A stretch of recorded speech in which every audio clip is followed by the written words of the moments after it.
Good morning, student. Today I am going to start new chapter banking, commercial bank and the central bank. But today we only discuss about the commercial bank. हम लोग आज किसके बारे में discuss करेंगे? केवल commercial bank के बारे में डिस्कस करेंगे. Commercial bank, it is the very important bank of the country. All the peoples of the country always take facilities from the commercial bank. सब लोग कमर्शियल बैंक से तमाम तरह की फैसिलिटीज़ को अधेर करते हैं. इसमें कोई डिपॉजिट करने के लिए जाता है तो कोई उससे लोन को एक्सेप्ट करने के लिए जाता है. तो वी पीपुल्स जो होते हैं वो डिफरेंट टाइप ऑफ एक्टिविटीज से कमर्शियल बैंक के साथ में इन्वॉल्व होते हैं. ये एक फाइनेंशियल इंस्टीट्यूशन है कंट्री का, जो कंट्री की बैकबोन भी इसको कहा जाता है. बैकबोन का मतलब क्या होता है कि पूरी इकोनॉमी जो होती है वो कौन चलाता है? कमर्शियल बैंक चलाता है. कमर्शियल बैंक से ही पूरी इकोनॉमी रन करती है. तो आज हम लोग जानने की कोशिश करेंगे कि कमर्शियल बैंक है क्या. ये जो चैप्टर है commercial bank and central bank, it covers 6 marks in board exam. ये बोर्ड एग्जाम में 6 मार्क्स कवर करता है.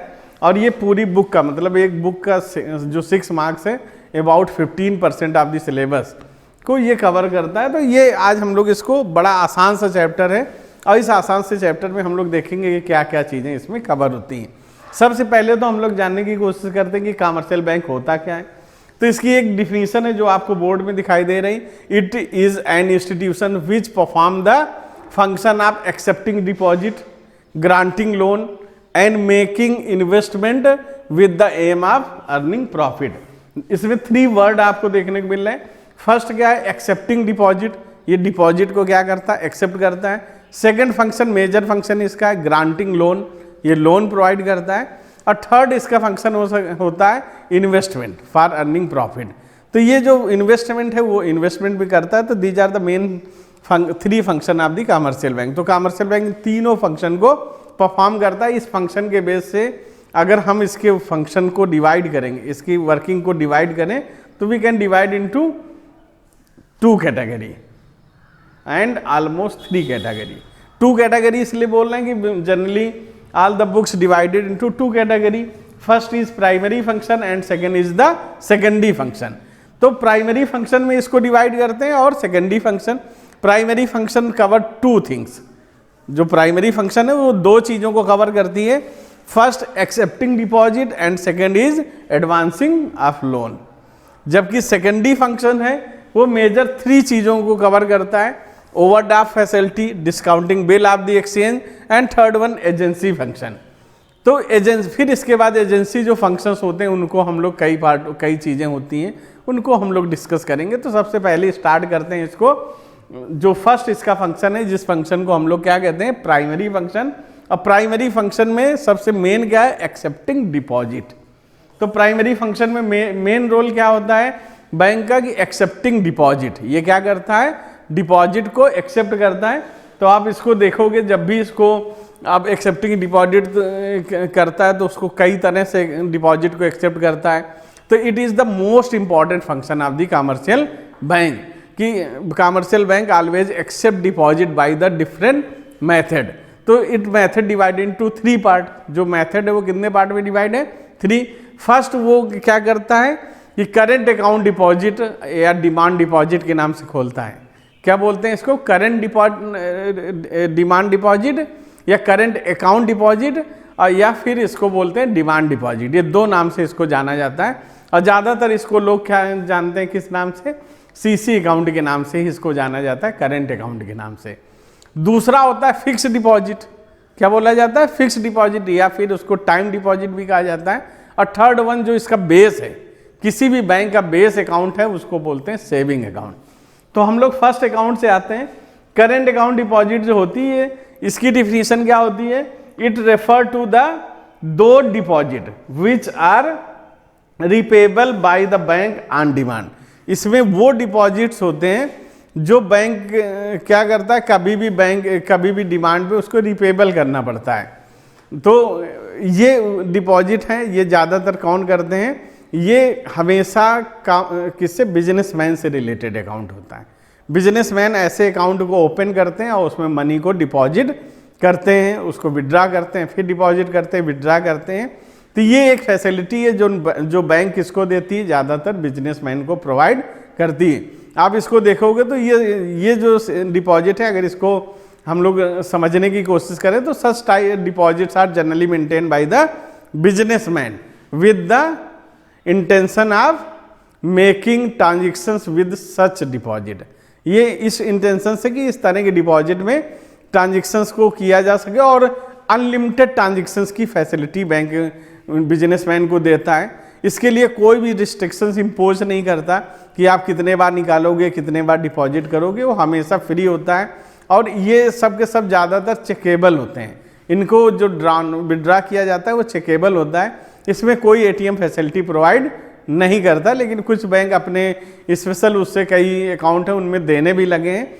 अब बैंक डू नॉट पे any type of interest on this type of deposit. ऐसे डिपॉजिट में बैंक कभी भी कोई भी इंटरेस्ट पे नहीं करता। इसके अलावा वो क्या करता है कि bank impose service charges for running these deposits या दीज अकाउंट्स। ऐसे अकाउंट को रन करने के लिए बैंक क्या करता है, उनके ऊपर सर्विस चार्जेस भी इम्पोज करता है। तो इंटरेस्ट तो नहीं प्रोवाइड करता, उनसे किसी भी प्रकार का इंटरेस्ट नहीं लेता, देता नहीं है किसी प्रकार का इंटरेस्ट, लेकिन क्या करता है उनसे चार्जेस जरूर ले लेता है। तो जिसका अकाउंट होता है, जिस बिजनेसमैन का अकाउंट होता है, उस अकाउंट को वो रन तो करता है, लेकिन उसके बदले बैंक उनके ऊपर तमाम तरह के सर्विस चार्जेस लेती हैं, जबकि उनकी डिपॉजिट मनी में चाहे जितने दिन वो डिपॉजिट रहे, किसी भी प्रकार का कोई इंटरेस्ट उनको पे नहीं करती हैं। तो ये एक ऐसा अकाउंट है जो केवल मनी के सर्कुलेशंस के लिए बनाया गया और बिजनेसमैन इसमें मनी को सबमिट कर सकते हैं, उसको ट्रांसफ़र कर सकते हैं, सारी फैसिलिटी गवर्न कर सकते हैं, लेकिन उसके बदले उनको कुछ भी मिलता नहीं। दूसरा जो डिपॉजिट होता है, सेकंड डिपॉजिट है, जिसको हम लोग क्या कहते हैं, fixed deposit. It is also known as a time deposit. Fixed deposit जो होता है, जिसको टाइम डिपॉजिट कहते हैं, उसकी भी डिफिनीशन आप इसमें देख सकते हैं कि it refer to those deposit in which the amount is deposited within the bank for the fix period of time. ये वो डिपॉजिट होते हैं जिसमें पीपुल्स हाउस होल्ड बैंक में मनी सबमिट करते हैं और उनको फिक्स पीरियड ऑफ टाइम के लिए उसके पास सबमिट कर देते हैं। इसके बदले क्या कर देता है कि बैंक क्या करता है, provide high interest rate. Bank इसके बदले हाउस होल्ड को हाई इंटरेस्ट रेट प्रोवाइड करता है, या जिसने भी डिपॉजिट किया हुआ है मनी उसको हाई इंटरेस्ट रेट प्रोवाइड करता है, लेकिन इसमें किसी प्रकार की कोई चेकेबल फैसिलिटी नहीं देता। तो ये एक फिक्स पीरियड ऑफ टाइम के लिए हो जाते हैं। अगर उससे पहले आप विड्रा करते हो तो आपको कुछ चार्जेस देने पड़ेंगे, तभी आप उसको विड्रा कर सकते हो। अदरवाइज आपको एक फिक्स पीरियड ऑफ टाइम के बाद ही वो रिटर्न मिलेगा, उसके पहले उसको रिटर्न आप नहीं ले सकते हो। तो इसको फिक्स्ड एफडी नाम से हमारे बीच में जाना जाता है, इसको टाइम डिपॉजिट कहा जाता है। तो अब हम लोग देखेंगे कि टू टाइप ऑफ अकाउंट हो गए। एक हो गया फिक्स्ड डिपॉजिट अकाउंट और दूसरा क्या हो गया, करेंट अकाउंट। तो फिक्स्ड डिपॉजिट अकाउंट और करेंट अकाउंट जो है, इन दोनों में डिफरेंस क्या है? तो एक सबसे बड़ा डिफरेंस है कि जो डिमांड डिपॉजिट था या करेंट अकाउंट डिपॉजिट था, इसमें क्या होता है, दे आर चेकेबल डिपॉजिट। ये कैसे डिपॉजिट होते हैं, चेकेबल डिपॉजिट होते हैं।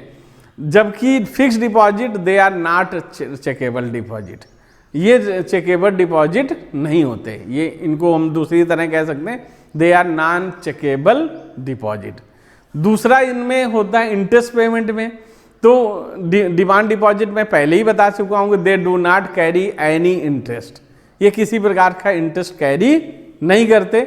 बट अदर जो डिपॉजिट है, जिसको हम लोग फिक्स्ड डिपॉजिट कहते हैं, they carry interest which are directly within the period of time. जो किसको कैरी करता है, within period of time. एक जो फिक्स पीरियड ऑफ टाइम है उसके लिए इंटरेस्ट मिलता है इस अकाउंट में, और इंटरेस्ट हाई इंटरेस्ट रेट होता है, या बैंक इंटरेस्ट पे करता है इसके लिए। अगर बैंक साइड से देखें तो बैंक इसमें क्या करता है, इंटरेस्ट पे करता है। फिर इसमें जो है नंबर ऑफ ट्रांजेक्शन्स में, तो इसमें आपको सबको पता है, जिसको हम लोग डिमांड डिपॉजिट कहते हैं, कि the depositor can make any number of transactions for deposit or withdrawal of the money, deposit करना हो चाहे विड्रावल करना हो, दोनों काम वो क्या कर सकता है, एनी नंबर कितने भी बार कर सकता है। लेकिन आपको पता है कि फिक्स डिपॉजिट, इसमें एक बार फिक्स कर दिया और एक ही बार विड्रा हो सकता, तो एक बार हम डिपॉजिट कर सकते हैं और एक बार ही विड्रा कर सकते हैं, उसके अलावा इसमें हम कुछ भी नहीं कर सकते। तो इस ये दोनों में बेसिक डिफरेंस है, difference between current account and fixed deposit का। थर्ड जो इसमें इसका फिर इसके बाद इन दोनों के बाद थर्ड अकाउंट होता है, it is known as the saving account. Saving account जो होता है, तो saving account it is the combination of fixed account and the current account. ये फिक्स्ड अकाउंट और करेंट अकाउंट दोनों का क्या होता है, कॉम्बिनेशन होता है, और ये दोनों के जो फीचर्स हैं उनको कैरी करता है। एक क्या फीचर्स कैरी करता है कि जो चेकेबल फैसिलिटी है वो करेंट अकाउंट की, वो फैसिलिटी इसमें अवेलेबल रहती है। दूसरा ये क्या करता है, इसमें लो इंटरेस्ट रेट मिलता है, इसमें जो फिक्स डिपॉजिट में इंटरेस्ट मिलता है उससे कम इंटरेस्ट रेट मिलता है, लेकिन इंटरेस्ट इसमें मिलता है। तो इसमें ये दोनों फैसिलिटी हैं। फिर ट्रांजेक्शन्स भी इसमें लिमिटेड ट्रांजेक्शन्स भी आसानी से कर सकते हैं, क्योंकि उसके ऊपर ट्रांजेक्शन्स करेंगे तो तमाम तरह के चार्जेस आपको पे करने पड़ते हैं। तो इस तरह से ये जो सेविंग डिपॉजिट अकाउंट है इस तरह से इसको रन करता है। तो दीज आर द अकाउंट जो एक्सेप्टिंग डिपॉजिट के लिए होते हैं। तो ये एक्सेप्टिंग डिपॉजिट अकाउंट है। फिर इसके बाद दूसरा अकाउंट क्या होता है, एडवांसिंग ऑफ लोन।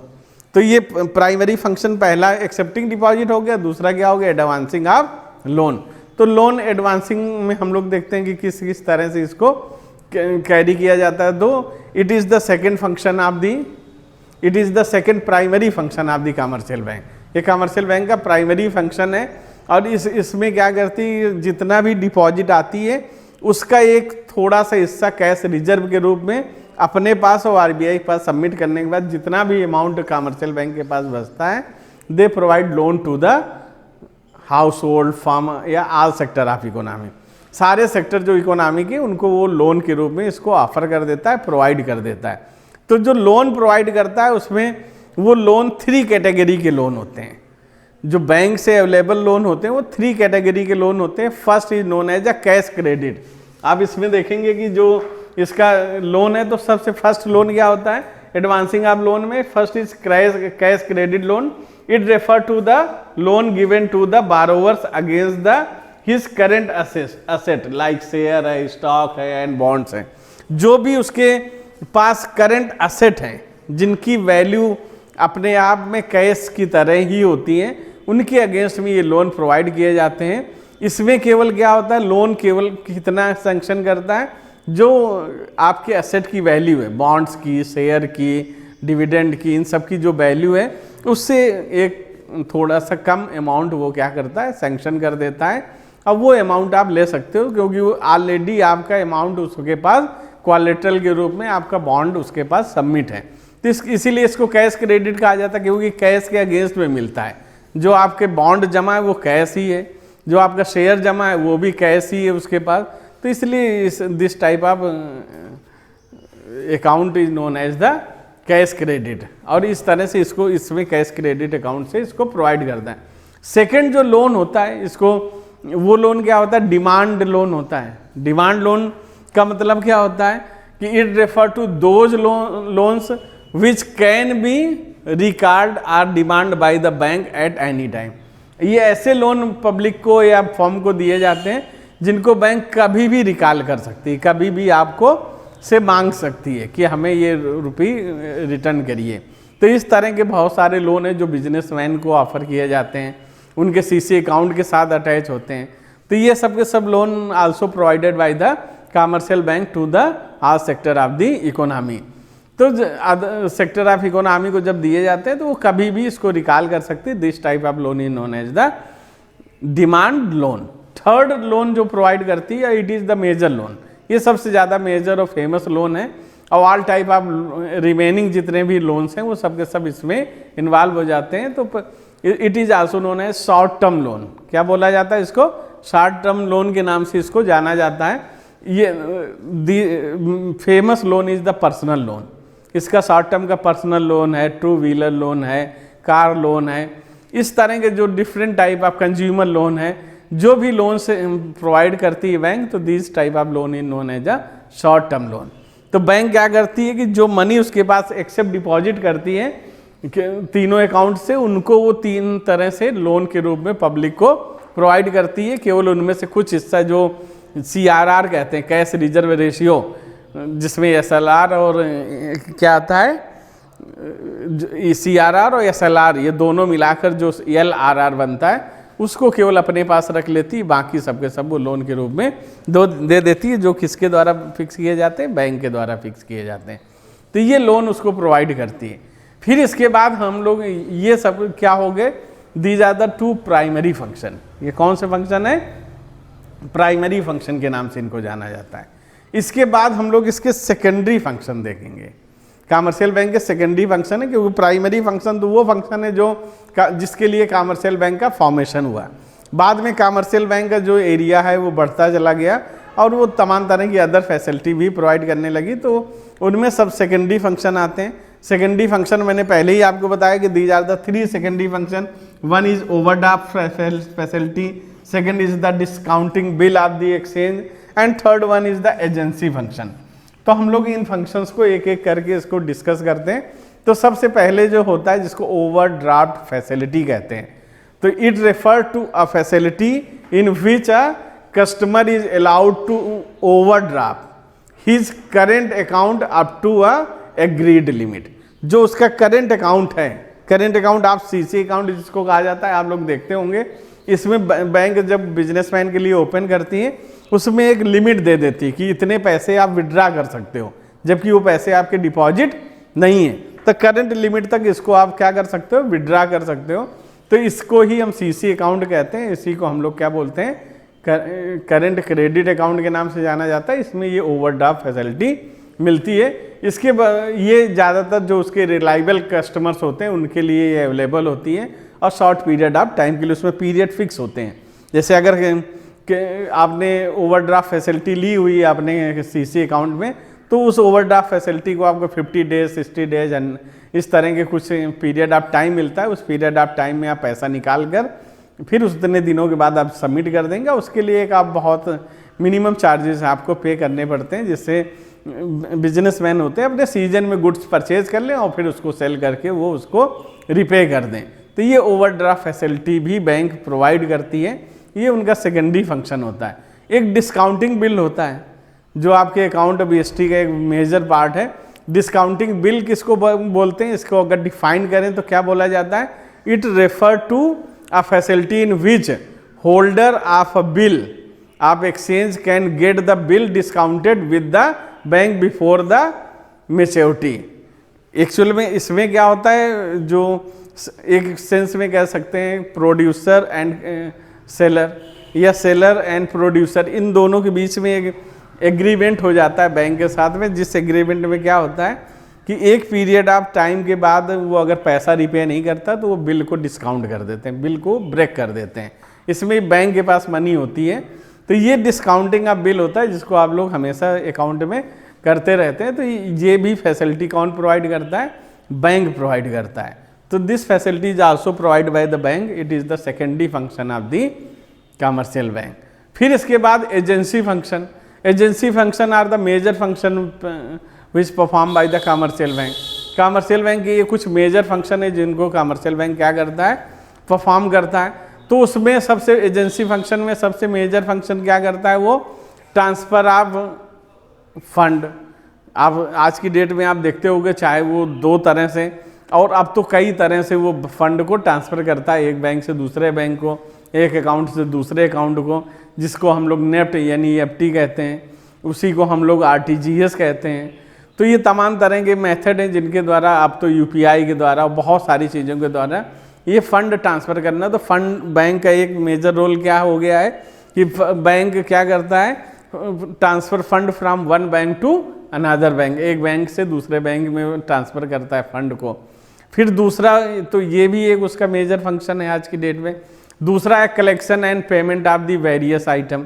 बहुत सारे जो आइटम्स हैं उनको कलेक्शन करता है, उनको पेमेंट भी करता है, जैसे चेक का कलेक्शन करता है, बिल का करता है, इंटरेस्ट का करता है, डिविडेंड का करता है, ऐसे बहुत सारे, रेंट का है, अदर टाइप ऑफ कलेक्शंस हैं जो बैंक करता है, जो उसके एरिया में आता है।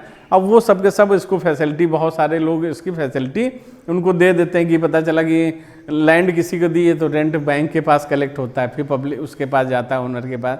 तो ऐसे बहुत सारी फैसिलिटीज़ भी कलेक्शन का, उसका पेमेंट का, कुछ को पेमेंट का और कुछ का कलेक्शंस का काम करता है। तमाम तरह के बिल हैं, तमाम तरह के रिचार्ज और बहुत सारी चीज़ें की जाती हैं, जिसमें कलेक्शंस का और उसका पेमेंट के दोनों काम को भी करता है। फिर इसके अलावा फॉरेन जो sale and purchase of foreign exchange, sale and purchase of foreign exchange का मतलब क्या है, जो फॉरेन करेंसी होती है उसको सेल और परचेज करता है डेली मार्केट में, जिसको हम लोग दूसरी लैंग्वेज में क्या बोलते हैं, फॉरेक्स मार्केट।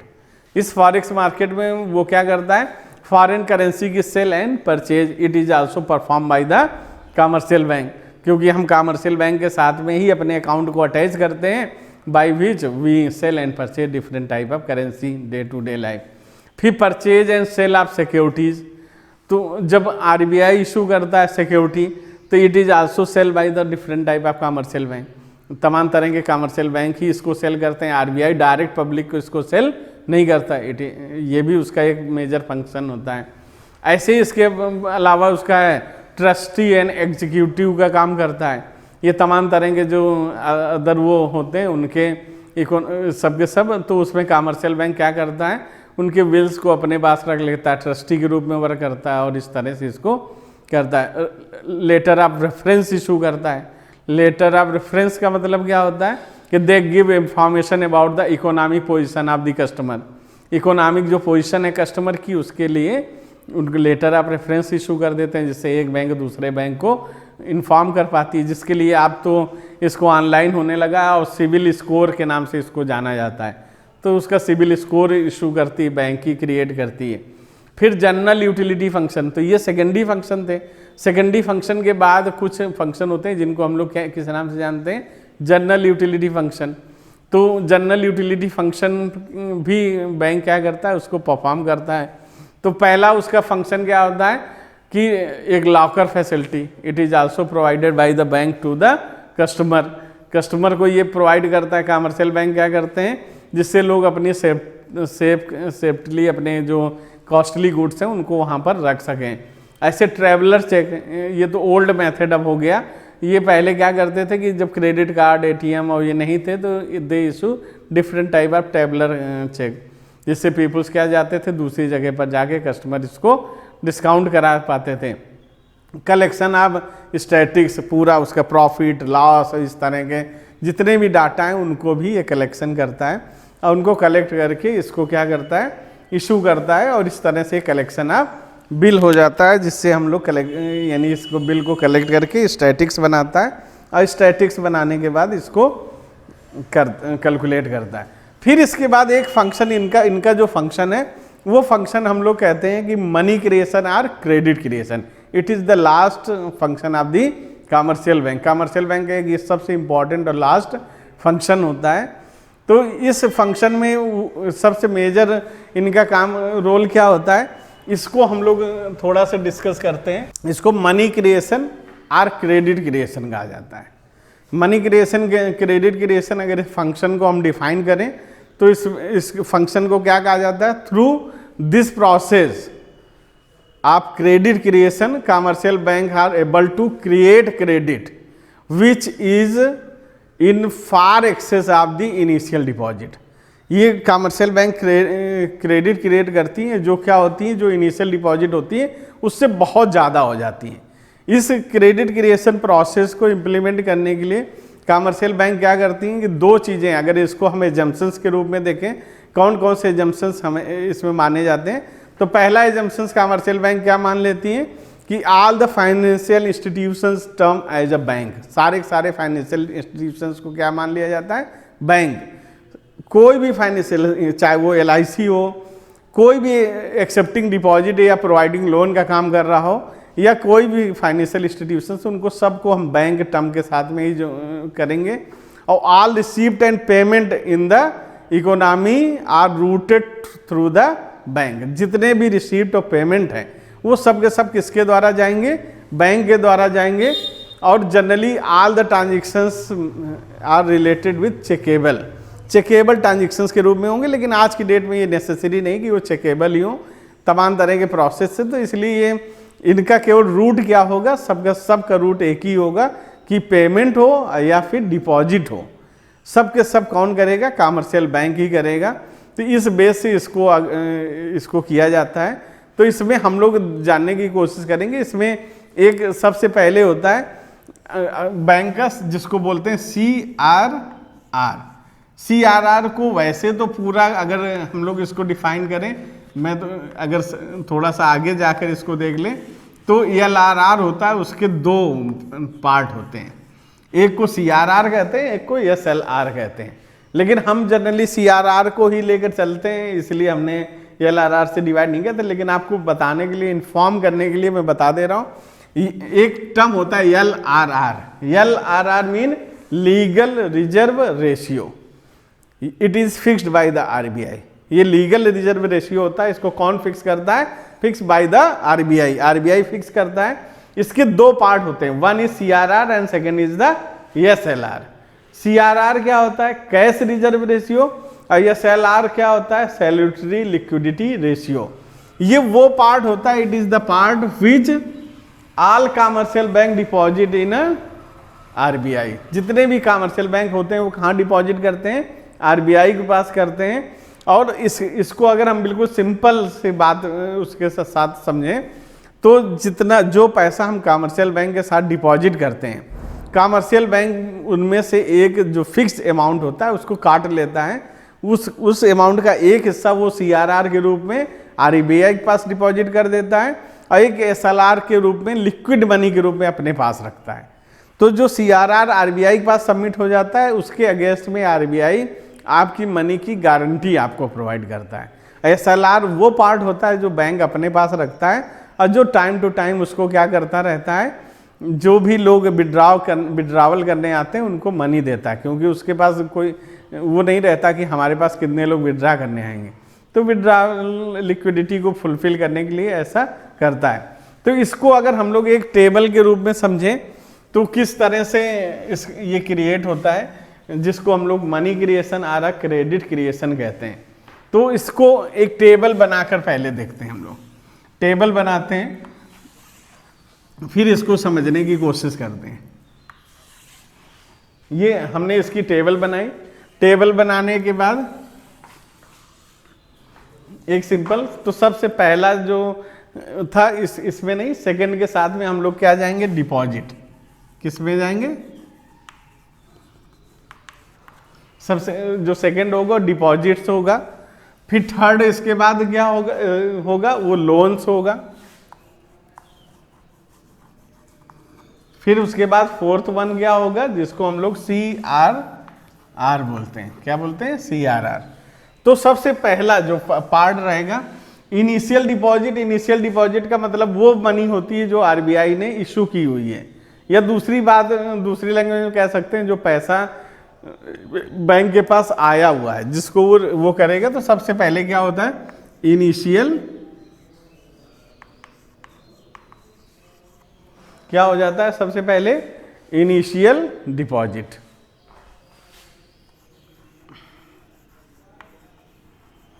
सबसे पहला क्या हो गया, इनिशियल डिपॉजिट। अब इसमें हम लोग मान लेते हैं कि इनिशियल डिपॉजिट कितना है, 1000 रुपये।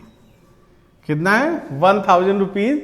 और CRR कितना है, CRR कितना है, इसके बदले 20%।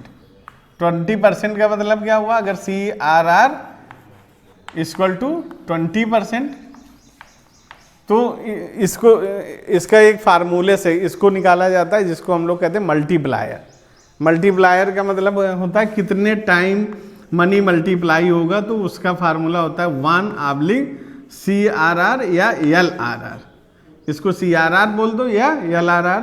तो K इक्वल टू 1/20/100/100 तो इक्वल टू 100 डिवाइड बाई 20। इसको काटोगे आपको, इसका मतलब क्या है कि जितना भी मनी है, जो 1000 इनिशियल डिपॉजिट आया था वो 5 टाइम कन्वर्ट हो जाएगा। मार्केट में जो लिक्विड मनी थी इट वाज 1000, लेकिन ये कन्वर्ट कितने में हो जाएगी, 5000। वो 5 टाइम उसका कन्वर्जन हो जाएगा। तो हम लोग देखे 1000, लेकिन इसमें कॉन्सेप्ट क्या होता है, 1000 जब डिपॉजिट हुआ उसमें से 20% कौन डिडक्ट कर लेगा, बैंक डिडक्ट कर लेगा फॉर डिपॉजिट इन आरबीआई। कहाँ डिपॉजिट करने के लिए, आरबीआई में। तो 200 रुपये किसके पास चला गया, आरबीआई के पास चला गया। अब बैंक के पास अवेलेबल मनी कितनी है, 800 रुपये। तो 800 रुपये, क्योंकि मैंने पहले ही बताया था कि ऑल पेमेंट एंड विड्रावल, जो भी पेमेंट होगा, डिपॉजिट होगा, विड्रावल, सब के सब कहाँ से होगा, बैंक के थ्रू होगा। तो बैंक के पास इनिशियल डिपॉजिट 1000 आया था, उसका 20% डिडक्ट कर लिया बैंक ने और उसको आरबीआई के पास सबमिट कर दिया, और उनमें से जो 800 बचे उसको उसने फिर से पब्लिक को लोन ऑफर कर दिया। पब्लिक के पास जब लोन गया, पैसा गया, जिसको हम लोग राउंड 1 कहेंगे, तो जब हम पब्लिक के पास पैसा गया तो फर्स्ट राउंड में क्या होगा, उसके पास कितना पब्लिक के पास पैसा है, 800। तो 800, क्योंकि सारे ट्रांजेक्शन बैंक के हो रहे हैं, तो ये 800 फिर एक बैंक के पास आ जाएंगे, दोबारा ये किसके पास रिटर्न हो जाएंगे, बैंक के पास आ जाएंगे। बैंक फिर इसमें से क्या करेगा, 160 रुपीज़ एज 20% CRR के रूप में काट लेगा, और 640 रुपये उसके पास लोन के रूप में अवेलेबल होंगे। राउंड सेकंड में वो क्या करेगा, जो मनी आई थी, जो मनी इसके पास आई थी, उस मनी में क्या करेगा, 640 रुपये एक बार फिर से डिपॉजिट हो जाएंगे। जितना लोन दिया जाता है उतना ही पैसा वो क्या हो जाता है बैंक के पास दोबारा से, क्योंकि मैंने अगर लोन लिया तो मैं क्या करूँगा, उस लोन का पैसा यूज करूँगा different type of consumer goods, construction goods, capital goods, कुछ भी परचेज करूँ। तो जो भी परचेज करूँगा, जिनके पास पैसा जाएगा वो फिर से बैंक के पास पहुँच जाता है। तो बैंक फिर इससे क्या कर लेगा, फिर इसका 20% डिडक्ट कर लेगा। 640 का 20% कितना हुआ, 128, और फिर इसके बाद 512 रुपये लोन के रूप में अवेलेबल हो जाएगा।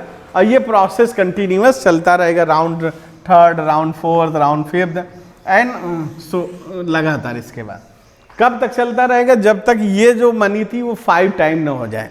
तो ये कितनी हो जानी चाहिए, टोटल मनी कितनी क्रिएट हो जाएगी, 5, यानी 5000। ये 5 टाइम हो जाएगी, क्योंकि ये धीरे धीरे घटते घटते 0 हो जाएगी। ये भी 5 टाइम हो जाएगा 4000, और ये भी 5 टाइम हो जाएगा 1000। ये दोनों का प्लस इसके बराबर होना चाहिए। तो इस तरह से ये क्रेडिट क्रिएशन वर्क करेगा। अगर इसको हम लोग डिफाइन करें, इसको अगर हम बाद में इसको पूरे के पूरे उसको डिस्क्राइब करें, तो डिस्क्राइब करेंगे तो इसको अगर हम लोग देख रहे हैं तो क्या दिखाई दे रहा है कि suppose initial deposit is 1000 and LRR/CRR, चाहे उसको LRR बोल लो आप, चाहे उसको CRR बोल लो, is 20%। It's mean banks are required to keep only 200 as a cash reserve and free to lend ₹800। 800 रुपये उसके लिए लेंड के लिए, मतलब उसको लोन प्रोवाइड करने के लिए उनके लिए फ्री है। तो suppose they are lend 800, bank to do not lend this money by giving the amount in cash. वो अमाउंट को कैश में नहीं दे रही, वो फिर से उसको लोन के रूप में उसको क्या कर दे रही, प्रोवाइड कर रही। तो again 800 money deposited to the bank, ये 800 दोबारा से किसके पास डिपॉजिट हो जाएंगे। Now bank again deduct 20% as a CRR के रूप में उसको डिडक्ट कर लेगी 160, और इस तरह ये कंटिन्यूअस ये प्रोसेस इसका चलता रहेगा। और ये क्रेडिट क्रिएशन है। इस क्रेडिट क्रिएशन में क्या जानने को मिलता है कि इनिशियल जो डिपॉजिट बैंक के पास आता है वो उससे कई गुना ज़्यादा उससे क्रेडिट क्रिएट कर देती है। इसलिए बैंक जो अवेलेबल मनी होती है वो हमेशा लिक्विड मनी के बराबर नहीं होती। उस लिक्विड मनी, लिक्विड मतलब जितने हमारे पास कॉइन्स हैं, नोट हैं, जो भी हैं, उससे वो हमेशा ज़्यादा होती है। तो it is the last function of the commercial bank. तो कमर्शियल बैंक का एक ये फंक्शन है जिसको हम लोग कौन सा फंक्शन बोलते हैं, कौन सा बोलते हैं, क्रेडिट क्रिएशन और मनी क्रिएशन। इसके द्वारा ये क्रेडिट क्रिएट करती है और मनी क्रिएट करती है। और इसके आप एक एक को इसी तरह से डिस्क्राइब, जैसे मैंने पहली लाइन को डिस्क्राइब किया, पहली लाइन को मैंने किस तरह से डिस्क्राइब किया कि suppose initial deposit in bank is 1000 rupees and LRR is 20%. LRR कितना परसेंट है? 20%. It's mean banks are required to keep only 200 as a cash reserve. इसका मतलब क्या हुआ? बैंक केवल 200 ही कैश रिजर्व के रूप में अपने पास रखेंगे एंड फ्री टू लेंड 800. इस वो 800 लोन के रूप में प्रोवाइड करने के लिए फ्री हैं. तो suppose they are lend 800, bank do not lend this money by giving amount in cash. ये वो लेंड करेंगे लेकिन वो कैश में देने के लिए वो नहीं है, वो उसको देंगे, उसी तरह से देंगे. और इस तरह ये डिस्क्रिप्शन शो ऑन रहेगा, इस तरह से वो डिस्क्राइब आप कर सकते हो. तो ये एक कॉन्सेप्ट है जिसके द्वारा मनी क्रिएशन होता है या क्रेडिट क्रिएशन होता है. इसके बाद हम लोग क्या पढ़ेंगे? Central bank. ये कमर्शियल बैंक के फंक्शन हो गए. कमर्शियल बैंक के आज के हम लोगों ने क्या पढ़ा? कमर्शियल बैंक की डिफिनीशन पढ़ी. फिर उसके हम लोगों ने 3 टाइप के फंक्शन पढ़े. पहला प्राइमरी फंक्शन, दूसरा सेकेंडरी फंक्शन और तीसरा जिसको हम लोग जनरल यूटिलिटी फंक्शन के नाम से भी जानते हैं, वो जनरल यूटिलिटी फंक्शन पढ़ा. फिर उसके बाद लास्ट जो फंक्शन था उसका क्रेडिट क्रिएशन या मनी क्रिएशन पढ़ा. तो ये मेन उसके फंक्शंस हैं. इसमें क्रेडिट क्रिएशन है जो अलग से भी ये क्वेश्चन 4 मार्क्स का आता रहता है. तो ये इम्पॉर्टेंट है और इसको फिर से हम लोग डिस्कस करेंगे. तो यहाँ तक ये चैप्टर, ये टॉपिक था जिसमें कमर्शियल बैंक के बारे में हम लोगों ने इसको पढ़ा. Okay, thank you.